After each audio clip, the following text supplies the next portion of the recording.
Em nome do Pai, do Filho e do Espírito Santo. Amém. Sou o Dom João Batista, sacerdote católico da Ordem de São Bento.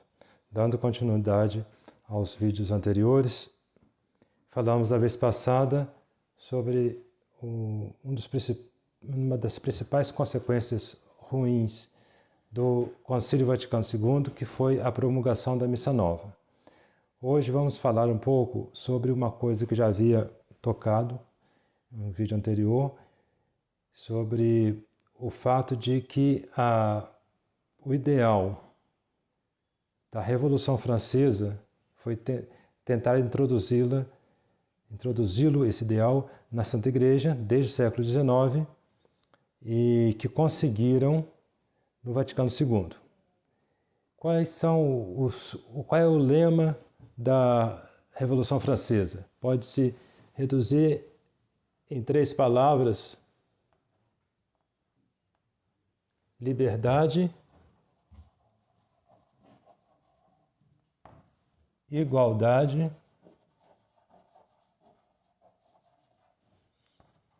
fraternidade. Para aqueles que não estão acostumados com essas palavras, para memorizar, pode utilizar o pensamento de que, se colocar um E aqui, fica vida em inglês, né? Life. Então, mas não tem o E. Igualdade. Então, esse lema da fraternidade, eles tentaram introduzir na Igreja, através do Concílio Vaticano II. E sob que forma cada uma dessas palavras teve sua cidadania, entre aspas, na Igreja. A liberdade através da liberdade religiosa, que já vimos também em algum vídeo anterior. Então, por isso não vamos falar hoje sobre ela. A igualdade na colegialidade.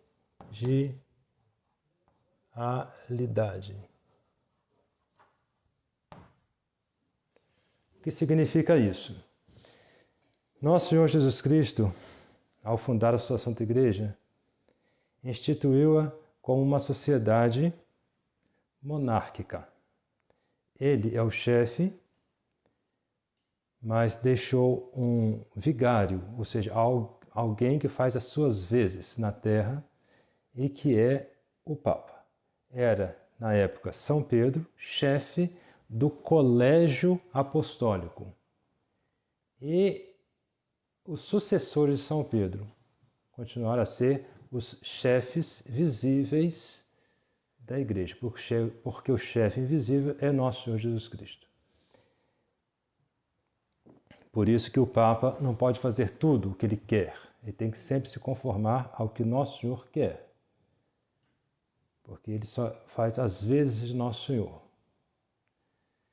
E o que significa então a palavra colegialidade? Porque a partir dessa palavra colégio apostólico, né, os sucessores dos apóstolos são os bispos. O Papa é sucessor de São Pedro e os outros bispos são sucessores dos demais apóstolos. E, como eu disse, nosso Senhor instituiu a Igreja como uma monarquia, ou seja, um governo de um só governa toda a sociedade, que é o Papa. E no Concílio Vaticano II houve uma tentativa de modificar isso. Não foi totalmente modificado, em teoria, mas na prática eles adotaram algo que diminuiu a autoridade do Papa, que são as conferências episcopais e algo semelhante na diocese entre os sacerdotes e algo semelhante em cada paróquia entre os fiéis. Ou seja, nas conferências episcopais, os bispos têm uma certa liberdade, um pouco a revelia do Papa, de legislar, de tomar decisões. O mesmo acontece nas dioceses, quando os padres se reúnem né? E age um pouco a revelia da autoridade do bispo. E assim, cada paróquia, os fiéis também, com relação à autoridade do sacerdote, do pároco. Então, uma tentativa de transformar a Santa Igreja uma certa democracia.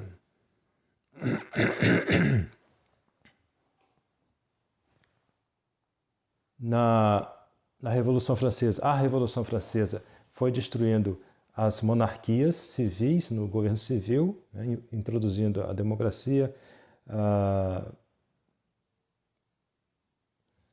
E então, essa tentativa do Vaticano II de fazer o mesmo na Santa Igreja. No Vaticano II também há um texto que vai nessa direção, dizendo que o Papa e os bispos têm uma autoridade quase que igual do Papa sozinho, o que não é verdade. Não é verdade. Os bispos estão sempre sob o Papa. Mesmo em um concílio, aquela reunião de bispos só tem valor, e os decretos que eles fazem só têm valor com a aprovação do Papa. Então não é uma coisa junto com o Papa, é sempre abaixo do Papa.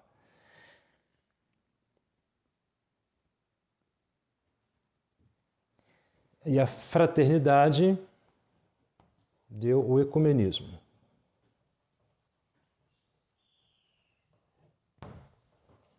Ecumenismo, já falamos um pouco também, essa tentativa de se aproximar das outras religiões ou fazer com que as religiões se aproximem da igreja sem conversão, deixando cada um na sua religião. Então, uma aproximação simplesmente humana. Uma fraternidade universal, não baseada na doutrina, não baseada em Deus, mas com base simplesmente humana. Esse ecumenismo teve um ato muito simbólico e muito importante na reunião de Assis.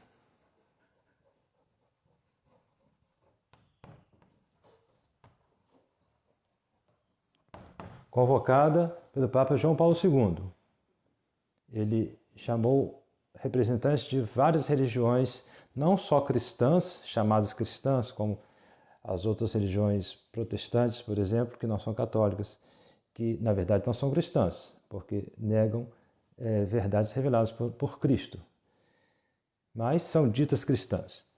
Então, religiões pagãs, muçulmanos, judeus, qualquer chamado de religião, que na verdade não são religiões, são apenas igrejas, ou seja, são reuniões de pessoas, mas não religam o homem a Deus. Bom, então essa reunião, para que ele chamou? O Papa João Paulo II chamou para que cada um rezasse a seu Deus, pedindo a paz entre os homens. Não a paz entre o homem e Deus, mas entre os homens, e cada um se dirigisse a seu Deus. Ora, sabemos na Sagrada Escritura, pela Sagrada Escritura, que os deuses dos pagãos são demônios. Então, ele chamou pessoas para prestarem culto ao demônio, pedindo a paz aos demônios. Então, é muito grave. Bom, e é interessante observar que o cardeal Ratzinger, futuro Papa Bento XVI, considerado como conservador, ele mesmo é que disse que o Vaticano II foi uma introdução na Igreja de ideais que nasceram fora da Igreja, ou seja, os ideais da Revolução Francesa. Ratzinger achava que poderia aceitar na Igreja esses princípios revolucionários, liberais da Revolução Francesa. E, como ele disse, foi o que foi feito.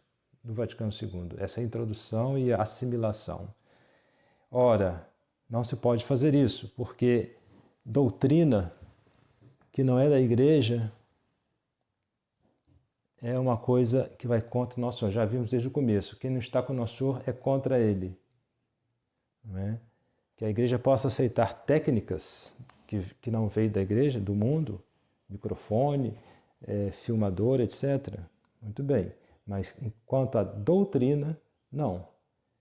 A igreja não pode aceitar coisas que venham fora da igreja.